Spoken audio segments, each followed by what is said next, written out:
Ade, saat ini sedang berlangsung pertemuan bilateral antara Menteri Luar Negeri Retno Marsudi dengan sejumlah Menteri Luar Negeri dari beberapa negara anggota OKI. Di antaranya tadi yang sudah berlangsung adalah Gambia dan saat ini yang sudah berlangsung adalah dengan Menteri Luar Negeri dari Afghanistan.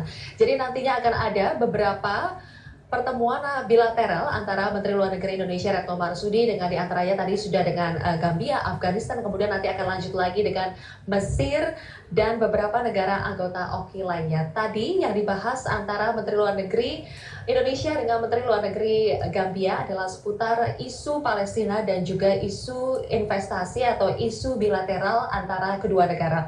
Mengenai isu Palestina, keduanya sepakat untuk mendorong peranan lebih dari negara-negara OKI atau negara-negara kerjasama Islam agar lebih konsisten untuk mendukung kemerdekaan Palestina dan menyelesaikan isu yang ada di Al-Quds Al-Syarif atau kota suci Yerusalem. Kemudian mereka juga membahas soal investasi kedua negaranya agar bisa lebih erat lagi karena selama ini antara Indonesia dengan Gambia sudah menjalin hubungan yang baik, hubungan bilateral yang baik, dan pertemuan antara kedua Menteri Luar Negeri juga sudah berlangsung untuk yang ketiga kalinya. Sementara untuk agenda pertemuan pejabat setingkat senior atau senior official meeting saat ini masih berlangsung secara tertutup, dan tadi seperti yang sudah kami informasikan sebelumnya bahwa yang akan dibahas diantaranya adalah menyusun draft rancangan resolusi dan Jakarta Declaration atau deklarasi Jakarta.